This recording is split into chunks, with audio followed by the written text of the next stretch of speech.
تہجد کی نماز میں تو انسان کو خیر ملتی ہے. جو بندہ اللہ سے خیر لینا چاہے وہ تہجد کے وقت اٹھے اور اللہ سے مانگے، اللہ جھولیاں بھر دیتے ہیں. حدیث پاک میں ہے، اللہ تعالیٰ فرماتے ہیں حل من سائل فأعطی لا، ہے کوئی سوال کرنے والا کہ جسے میں عطا کروں. جب بادشاہ اعلان کروا رہا ہے کوئی مانگنے والا جسے عطا کیا جائے، اور مانگنے والے سوئے پڑے ہوتے ہیں، تو ان کو کیسے ملے گا؟ تو تہجد کے وقت میں چاہے آپ 15 منٹ پہلے اٹھیں، آدھا گھنٹہ پہلے اٹھیں، اٹھ کے 4 رکعت پڑھ کے اللہ سے مانگنے والوں کی فہرست میں اپنا نام ضرور لکھوائیں، فقیروں کی فہرست میں اپنا نام ضرور شامل کر لیں. جب عشق سکھاتا ہے آداب سحرگاہی، جب عشق سکھاتا ہے آداب سحرگاہی، کھلتے ہیں غلاموں پر انداز شہنشاہی. عطار ہو رومی ہو راضی ہو غزالی ہو، کچھ ہاتھ نہیں آتا بے آہ سحرگاہی. کوئی بھی ہو، جب تک تہجد کا پابند نہیں بنے گا، اس کو اللہ تعالیٰ کے وہ معارف نصیب نہیں ہوں گے. تو اگر وہ معارف حاصل کرنا چاہتے ہیں، ہمیں اپنی تہجد کی نماز کو پکا کرنا پڑے گا. رمضان المبارک کا مہینہ اللہ رب العزت کی رحمتوں کا خزینہ ہے. جتنی بھی آسمانی کتابیں نازل ہوئیں سب کی سب رمضان المبارک میں نازل ہوئیں. تورات، انجیل، زبور، قرآن مجید، یا جو صحیفے نازل ہوئے سب کے سب رمضان المبارک میں نازل ہوئے. اس لیے یہ مہینہ اللہ رب العزت کی خصوصی رحمتوں کا مہینہ ہے. اس کے رحمتوں کی انتہا دیکھیے کہ نبی علیہ الصلوۃ والسلام جو نبی رحمت ہیں، وہ اس مہینے کے آنے کا انتظار فرماتے تھے. چنانچہ ایک دعا نبی علیہ السلام نے فرمائی، اللہم بارک لنا فی رجب و شعبان وبلغنا رمضان. اے اللہ، ہمیں رجب اور شعبان میں برکت عطا فرما اور بخیریت ہمیں رمضان المبارک تک پہنچا. اللہ رب العزت کے محبوب جس مہینے تک پہنچنے کی تمنا فرماتے ہوں، اس مہینے کی برکتوں کا اندازہ تو اسی سے ہی ہو سکتا ہے. کتابوں میں لکھا ہے کہ سلف صالحین 6 مہینے تک رمضان کے آنے کی یعنی دعائیں مانگا کرتے تھے، اور جب رمضان المبارک وہ خوب عبادت کے ساتھ گزار لیتے تو بقیہ 4-5 مہینے اللہ رب العزت سے اس کی قبولیت کی دعائیں مانگتے تھے. اس حد تک رمضان المبارک کا ان کے ہاں اہتمام تھا کہ جب کسی بندے کی بزرگی کا بات کرنی ہوتی تو کہتے کہ فلاں بندے نے تو زندگی کے اتنے رمضان گزارے، اس کے تو درجات بہت بلند ہیں. امام ربانی حضرت مجدد ثانی رحمۃ اللہ علیہ فرماتے ہیں کہ کشف کی نظر سے اولیاء اللہ نے اللہ تعالیٰ کی رحمتوں کی بارش کو اترتے جب دیکھا تو پتہ چلا کہ سال کے باقی مہینوں کی رحمت دریا کی مانند ہے، جبکہ رمضان المبارک کی رحمتیں سمندر کی مانند ہیں جس کا کوئی کنارہ ہی نظر نہیں آتا. اس لیے وہ اپنے ایک مکتوب میں فرماتے ہیں کہ رمضان مبارک کا مہینہ انسان کے باقی سال کے لیے ایک نمونے کی مانند ہے، ایک اسپیسیمن کی مانند ہے.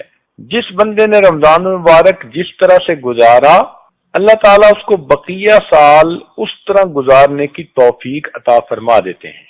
مثال کے طور پر اگر کوئی عورت چاہے کہ میں تہجد گزار بن جاؤں تو اس کو چاہیے کہ رمضان المبارک میں تہجد کی پابندی کرے.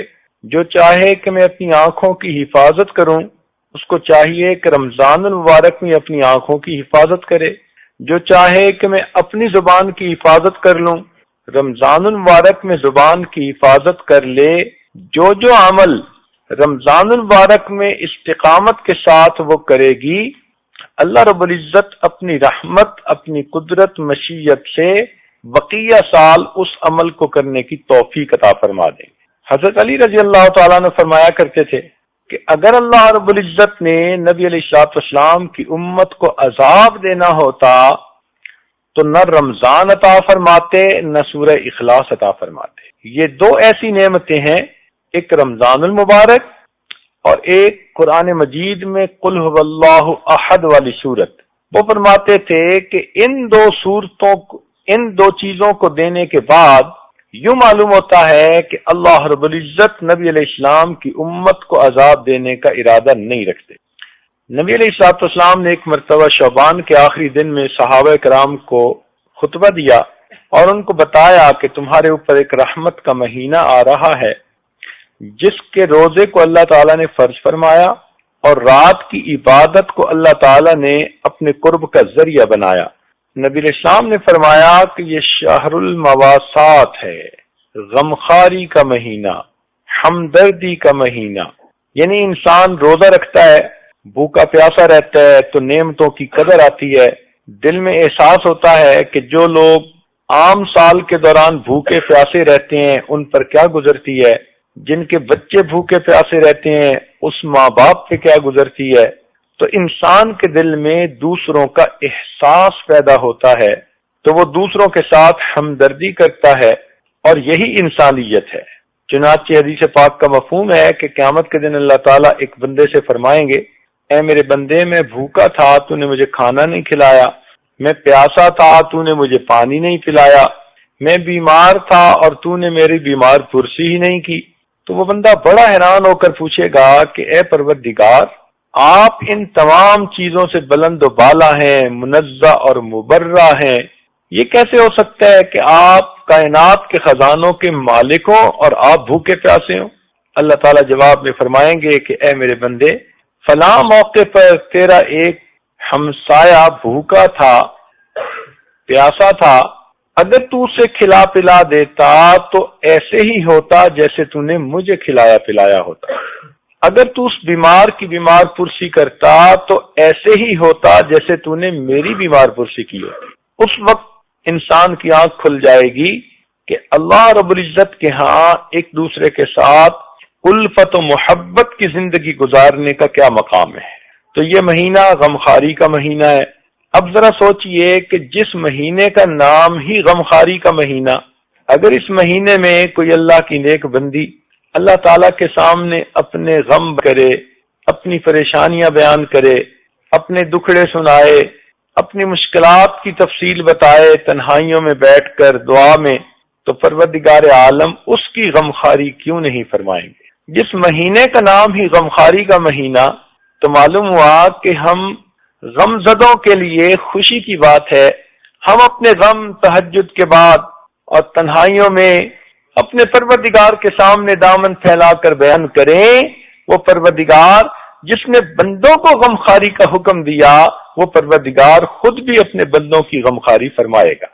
اس مہینے میں نیکی کا اجر زیادہ کر دیا جاتا ہے، چنانچہ اگر کوئی آدمی ایک فرض پر عمل کرے تو 70 فرض کے برابر اجر ملتا ہے، نفلی عمل کرے تو غیر رمضان میں گویا فرض پر عمل کرنے کے برابر اجر ملتا ہے۔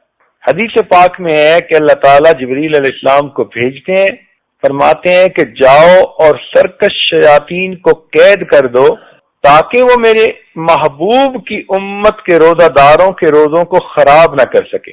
تو گویا بڑے بڑے شیاطین تو قید ہو گئے اور ان کو سمندر میں پھینک دیا جاتا ہے باندھ کے۔ اب اگر نیکی کے راستے میں کوئی رکاوٹ ہے تو یا تو وہ چھوٹے چھوٹے شیطان ہیں جن کو شتونگڑے کہتے ہیں، یا پھر ہمارا اپنا نفس ہے۔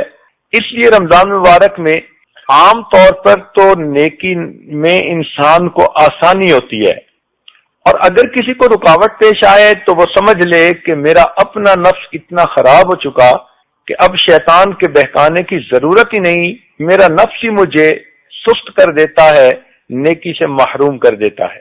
یہ بھی حدیث پاک میں آیا کہ جو بندہ روزہ رکھتا ہے تو اللہ تعالیٰ کی مخلوق اس کے لیے مغفرت کی دعائیں کرتی ہے، فرشتے بھی دعا کرتے ہیں، وَيَسْتَغْفِرُونَ لِلَّذِينَ آمَنُوا۔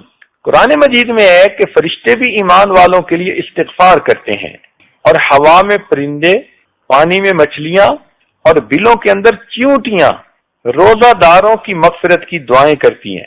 کہتے ہیں کہ زبان خلق کو نقارہ خدا سمجھو۔ تو جب پروردگار نے اتنی مخلوق کو دعائیں مانگنے پر لگا دیا تو یہ اس بات کا ثبوت ہے کہ اللہ تعالیٰ انسان مومن کی مغفرت کرنا چاہتے ہیں۔ مومن کو چاہیے کہ اس مہینے کی خوب قدر کرے۔ جیسے سیزن ہوتا ہے، بہار کا سیزن، ہر طرف پھل پھول نظر آتے ہیں، خوشبوئیں ہوتی ہیں، سبز لہلہاتے ہوئے درخت نظر آتے ہیں۔ رمضان المبارک نیکیوں کا سیزن ہے، اس میں جتنی بھی انسان نیکیاں کمانا چاہے اتنا نیکیاں کمانا آسان ہے۔ بلکہ مختلف جگہوں پر دیکھا کہ بعض چیزوں کی سیل لگتی ہے۔ سیل لگنے کا مطلب یہ ہوتا ہے کہ قیمتی چیزیں کم داموں پر مل جاتی ہیں۔ اگر قرآن و حدیث کا مطالعہ کیا جائے تو یوں محسوس ہوتا ہے اللہ تعالی رمضان المبارک میں جنت کی سیل لگا دیتے ہیں۔ تو آج کل جنت بہت سستی ملتی ہے، بس ہاتھ اٹھا کر مانگنے کی بات ہے، اللہ تعالیٰ کے سامنے عاجزی دکھانے کی بات ہے، اور پروردگار تو جنت دینے کے لیے آمادہ ہیں۔ اس لیے حدیث پاک میں فرمایا کہ جب رمضان کی پہلی رات ہوتی ہے تو اللہ تعالیٰ حکم دیتے ہیں کہ اے رضوان جنت کے دروازوں کو کھول دے۔ اب سوچئے کہ جب اللہ تعالیٰ نے جنت کے دروازوں کو کھول دیا، اور حدیث پاک میں یہ بھی آتا ہے کہ پورا سال جنت کو رمضان المبارک کے لیے سجایا جاتا ہے، خوبصورت بنایا جاتا ہے، اور پھر رمضان مبارک کی پہلی رات کو اس کے دروازے امت محمدیہ کے گنہگاروں کے لیے کھول دیے جاتے ہیں۔ تو معلوم ہوا کہ اللہ رب العزت چاہتے ہیں کہ میرے بندے رمضان مبارک میں روزے رکھیں، نیکی کریں، تراویح پڑھیں، اور ان عبادات کو کر کے جنت کے مستحق بن جائیں۔ تاہم روزے کے درجات ہوتے ہیں۔ ایک تو یہ ہے کہ انسان سارے دن میں نہ کھائے نہ پیے اور نہ جماع کرے، تو اس انسان نے بھی روزہ رکھ لیا، لیکن اس کو عوام الناس کا روزہ کہتے ہیں۔ ایک اس سے بلند درجے کا روزہ ہے، اس کو خواص کا روزہ کہتے ہیں، خاص لوگوں کا روزہ، اولیاء کا روزہ۔ یہ وہ لوگ ہوتے ہیں جو کھانے پینے اور میاں بیوی والے کام سے بھی پرہیز کرتے ہیں، اور مزید یہ کہ اپنے جسم کے اعضاء کو گناہوں سے بچاتے ہیں۔ آنکھ کا پرہیز، کان کا پرہیز، زبان کا پرہیز، تو سارے اعضاء کو گناہوں سے بچاتے ہیں، تو ان کا روزہ اور بلند درجے کا روزہ ہوتا ہے۔ اور ایک تیسرا درجہ ہے جس کو کہتے ہیں اقصى الخواص کا روزہ، بہت ہی بڑے اولیاء کا روزہ، عارفین کا روزہ۔ یہ وہ لوگ ہیں جو کھانے پینے اور جماع سے بھی پرہیز کرتے ہیں، جسم کے اعضاء کو گناہوں سے بھی بچاتے ہیں، اور سارے دن میں ایک لمحہ اپنے دل کو اللہ سے غافل بھی نہیں ہونے دیتے۔ یہ سب سے اعلیٰ درجے کا روزہ ہے۔ دیکھیں نا، ایک من وزن ہو لوہے کا، چاندی کا یا سونے کا، تو وزن تو ایک جیسا، لیکن ایک من لوہے کی قیمت اور ہے، چاندی کی قیمت اور ہے، اور سونے کی قیمت کچھ اور ہے۔ تو روزہ تو سب نے ایک ہی دن میں رکھا، مگر جس نے عام لوگوں کا روزہ رکھا اس کو لوہے کا بھاؤ دے دیں گے، جس نے صالحین کا روزہ رکھا اس کو چاندی کا بھاؤ دے دیں گے، اور جس نے عارفین کا روزہ رکھا ان کو سونے کا بھاؤ عطا فرمائیں گے۔ اور اگر روزہ رکھ کر گناہ کرتے رہے، ٹی وی سکرین کے تماشے دیکھے، گانے سنے، غیبتیں کی، لوگوں کے دل دکھائے، تو پھر ایسے پر مٹی کا بھاؤ بھی نہیں لگائیں گے۔ اسی حدیث پاک میں فرمایا گیا کچھ لوگ ایسے ہوتے ہیں جن کو روزہ رکھنے کے بعد بھوکا اور پیاسا رہنے کے سوا کچھ ہاتھ نہیں آتا۔ تو ہمیں چاہیے کہ ہم اپنے روزے کو کامل درجے کا روزہ بنائیں۔ ام المومنین فرماتی ہیں کہ نبی علیہ الصلوۃ والسلام رمضان المبارک میں 3 باتوں میں بہت زیادہ اہتمام فرماتے تھے۔ ایک تو یہ کہ نبی علیہ الصلوۃ والسلام رمضان مبارک میں دعاؤں میں بہت زیادہ گریہ و زاری فرماتے تھے، دعاؤں میں بہت زیادہ گریہ زاری فرماتے تھے۔ اور دوسری بات کہ نبی علیہ الصلوۃ والسلام بہت زیادہ عبادت میں مجاہدہ فرماتے تھے۔ اور تیسری بات کہ نبی علیہ الصلوۃ والسلام اپنے اللہ تعالی کے راستے میں مال کو خرچ کرتے تھے کہ جس طرح بھاگنے والا کوئی گھوڑا ہوتا ہے، اس طرح نبی علیہ الصلوۃ والسلام اللہ تعالیٰ کے راستے میں خوب خرچ کیا کرتے تھے۔ تو 3 چیزوں میں بہت واضح تبدیلیاں نظر آتی تھی۔ تاہم رمضان المبارک میں قبولیت دعا کے بڑے اوقات ہیں۔ ایک بات پہ ذرا غور کیجئے گا، ساری مستورات ذرا توجہ سے بات سنیں، ایک نقطہ سمجھانا مقصود ہے۔ اگر بالفرض کوئی اللہ کا بڑا کامل ولی، کوئی بڑا عارف کوئی بڑا نیک متقی پاک باز انسان آپ کو یہ بتائے کہ مجھے کشف میں یا خواب میں یہ بتایا گیا ہے کہ اس وقت آپ جو دعا مانگیں گی وہ قبول ہوگی، یہ قبولیت دعا کا وقت ہے، تو یہ بات سن کر آپ کیسے دعا مانگیں گی؟ خوب رو رو کر، بڑی توجہ کے ساتھ، بڑی آہوزاری کے ساتھ اپنے لیے بھی مانگیں گی، گھر بار کے لیے مانگیں گی، رشتہ داروں کے لیے بھی، عام مسلمانوں کے لیے بھی، سب کے لیے آپ اچھی اچھی دعائیں مانگیں گی، اور آپ کہیں گی کہ میں بڑی خوش نصیب ہوں کہ مجھے پتہ چل گیا کہ اس وقت کی دعائیں قبول ہوتی ہیں، اور اس لیے میں جتنی بھی دعائیں مانگ سکتی ہوں اتنی دعائیں میں مانگ لوں۔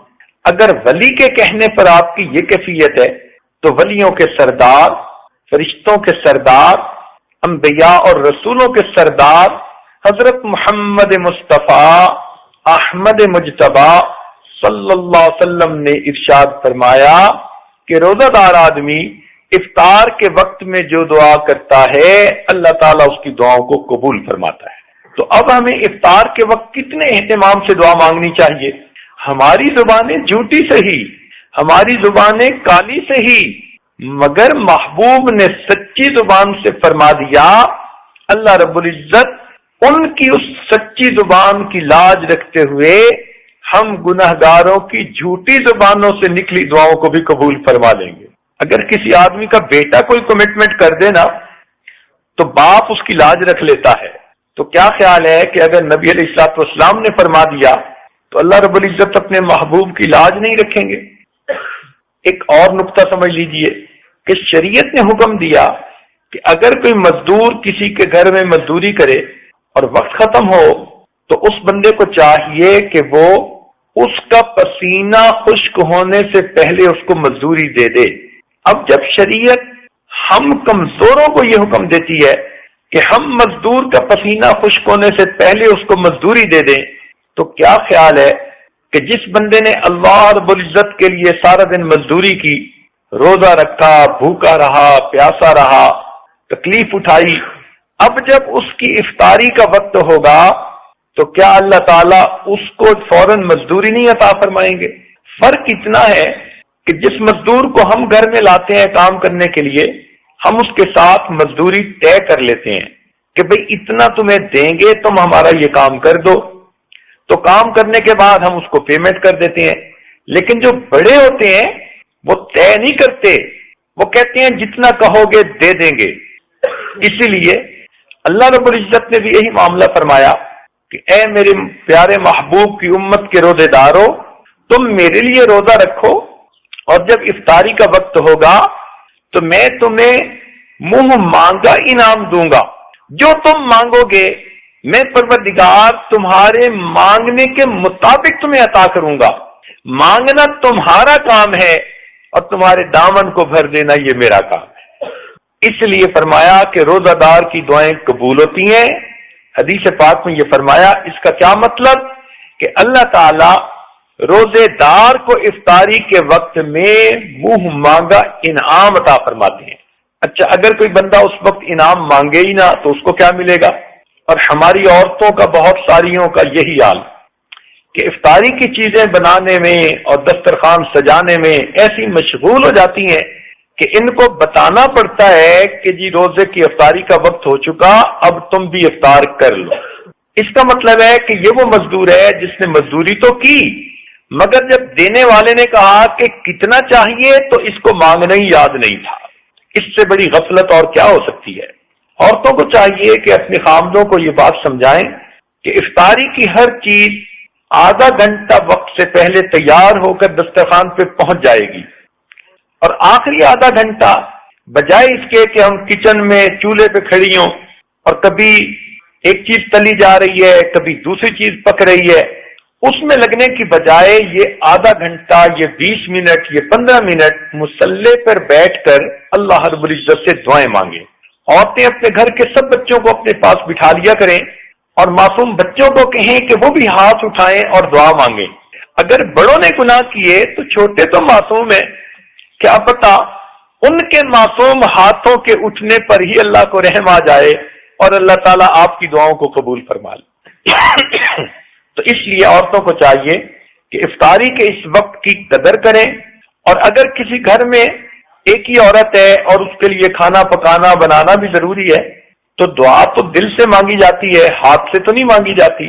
ہاتھ کام کاج میں مشغول ہوں، اور اس حالت میں بھی آپ اپنے دل ہی دل میں اللہ سے دعا مانگ رہی ہوں، تو گویا آپ بھی اپنے رب سے اس وقت میں منہ مانگا انعام حاصل کر سکتی ہیں۔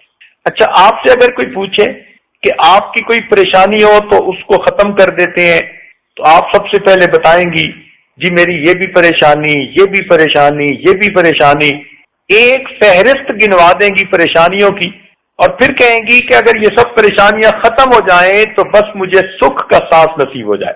تو جب اللہ تعالیٰ منہ مانگا انعام دینا چاہتے ہیں تو آپ افطاری کے وقت میں اپنے سب دکھ، اپنے سب غم، اپنی سب پریشانیاں اپنے رب کو سنایا کریں، اپنے رب کے سامنے پیش کیا کریں۔ سارا سال جو آپ دوسروں کے سامنے اپنے دکھڑے روتی ہیں، خامد اچھا سلوک نہیں کرتا، مجھ پہ توجہ نہیں دیتا، خامد کی توجہ باہر کسی طرف ہے، خامد کاروبار نہیں کرتا، اگر یہ دکھڑے آپ نے سارا سال مخلوق کے سامنے کرنے ہیں تو مخلوق تو خود محتاج ہے، جس کے سامنے آپ دکھ کہہ رہی ہوتی ہیں وہ خود دکھوں والی ہوتی ہے، تو اس کا کیا فائدہ؟ اب آپ اپنے دکھ اس پروردگار کے سامنے کہیں گی جو سب کے دکھوں کو دور کرنے والا اور سب کی پریشانیوں اور مشکلات کو حل کرنے والا ہے۔ لہذا افطاری کے اس وقت میں آپ اپنی زندگی کی اور آخرت کی بہتری کے لیے خوب دل کھول کے دعا مانگا کریں۔ وہ ایک آدمی نے کہا اے اللہ مجھے آپ اتنے بلین ڈالر عطا کر دیجئے، تو سننے والے نے کہا وہ اتنے زیادہ؟ اس نے کہا بھئی آپ سے نہیں مانگے، پروردگار سے مانگے ہیں۔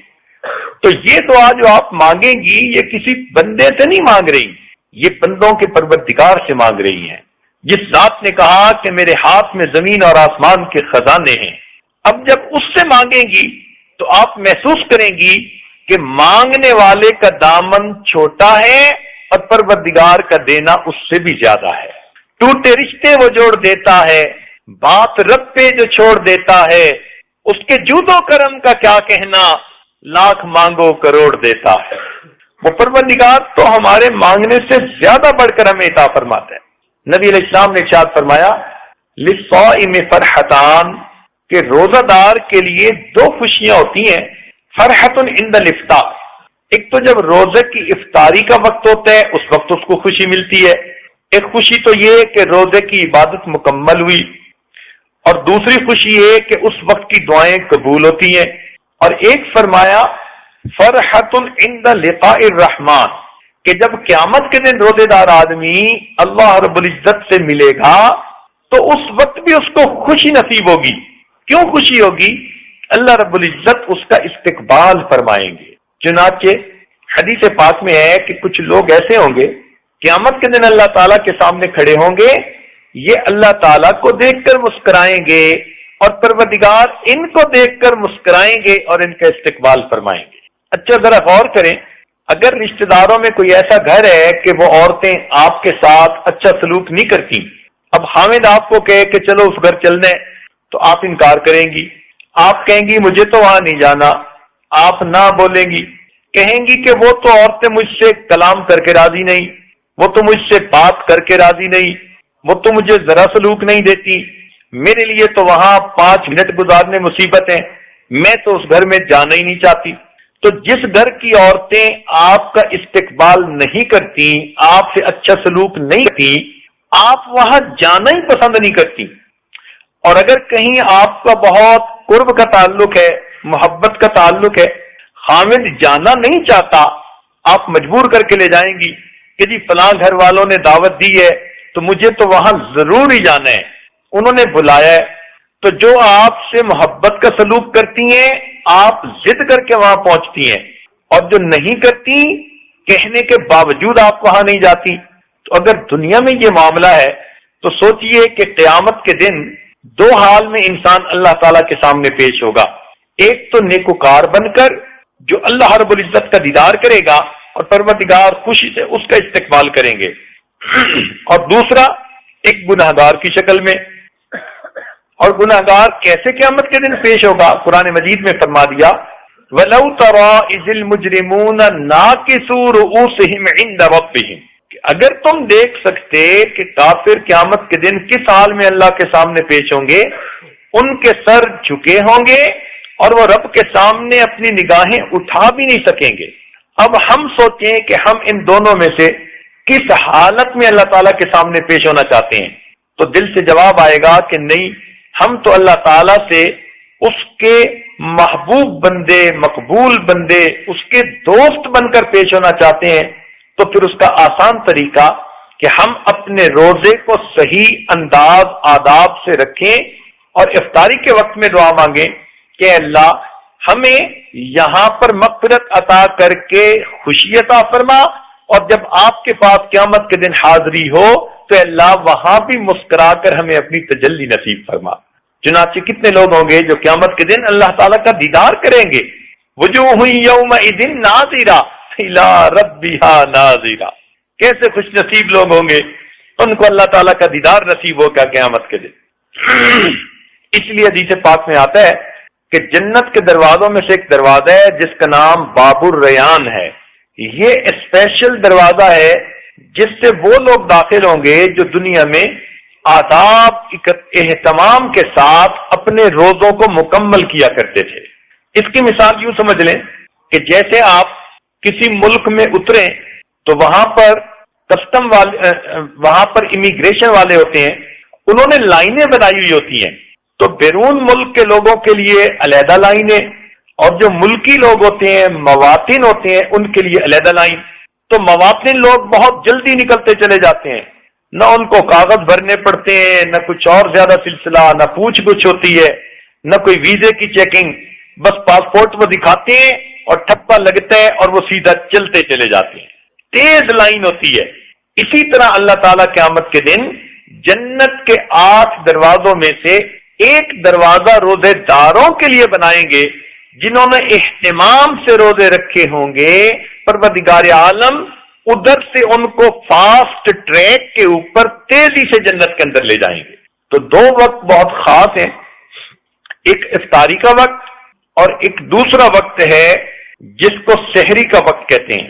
ایک مرتبہ نبی علیہ الصلوۃ والسلام نے بنی اسرائیل کے احوال بتائے اور فرمایا کہ 4 بنی اسرائیل کے لوگ ایسے تھے کہ جنہوں نے 80 سال اللہ تعالیٰ کی ایسی عبادت کی کہ ایک لمحہ کے لیے بھی نافرمانی نہ کی. تو صحابہ کرام نے جب یہ سنا تو ان کے دل میں حسرت ہوئی کہ کاش ہمیں بھی اتنی لمبی زندگی عبادت گزاری والی مل جاتی. تو ان کی اس کیفیت کو دیکھ کر رب کریم نے سورۃ القدر نازل فرمائی، جس میں فرمایا کہ اس میں ایک رات ایسی ہے جس کو لیلۃ القدر کہتے ہیں، اس کی عبادت لیلۃ القدر خیر من 1000 شہر، اس کی عبادت 1000 مہینوں کی عبادت سے بھی زیادہ بہتر ہے. اب 1000 مہینوں کے اگر سال بنائیں تو 83 سال سے کچھ اوپر بنتا ہے. اس کا مطلب یہ ہوا کہ جو بندہ رمضان المبارک کی اس رات میں عبادت کا ثواب پا لے گا، اس نے گویا 83 سال کی عبادت کا ثواب پا لیا. اب آج کل ہماری اوسط عمریں، ایوریج عمریں 60 اور 70 کے درمیان ہیں. 80 تک تو مشکل سے ہی لوگ پہنچتے ہیں. تو گویا ایک رات کی عبادت ایک طرف اور ساری زندگی کی عبادت ایک طرف. تو جب اتنا خاص معاملہ ہے تو ہر مومن کے دل میں یہ تڑپ ہونی چاہیے کہ ہمیں لیلۃ القدر میں ثواب عبادت کرنے کا نصیب ہو جائے. یہ کون سی رات ہے اس کے بارے میں ہمیں نہیں معلوم، مگر حدیث پاک میں کچھ اشارے کر دیے گئے ہیں.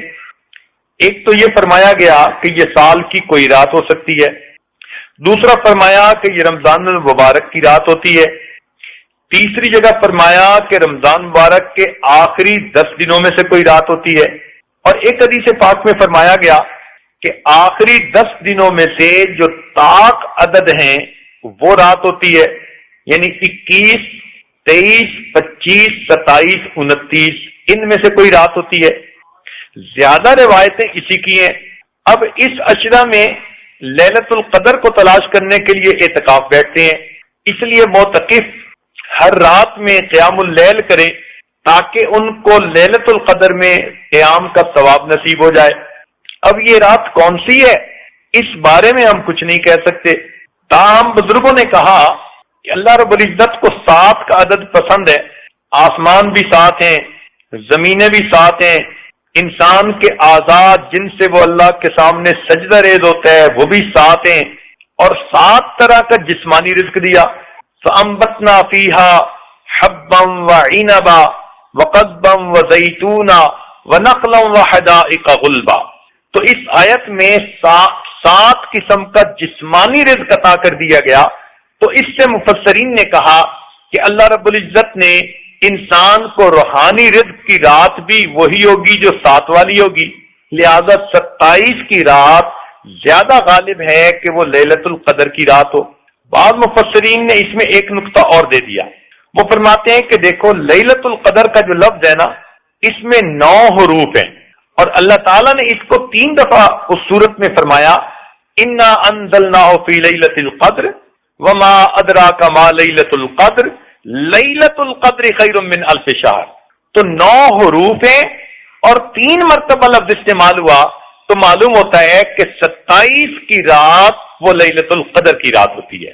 اس رات میں اللہ رب العزت کی طرف سے بڑی مومنوں کے لیے رحمتیں اور برکتیں ہوتی ہیں، چنانچہ مومنوں پر اللہ تعالیٰ کی طرف سے سلام اترتے ہیں، سلامتی کے پیغام جبریل علیہ السلام فرشتوں کو کراتے ہیں، اور اس رات میں عبادت کرنے والوں سے مصافحہ کرتے ہیں۔ کتابوں میں لکھا ہے کہ اس رات میں کوئی آدمی ویسے ہی جاگ رہا ہو تو فرشتہ اس سے مصافحہ کرتا ہے، اور اگر کوئی آدمی اللہ کا ذکر کر رہا ہو جاگتے ہوئے تو جبریل علیہ السلام اس سے مصافحہ کرتے ہیں۔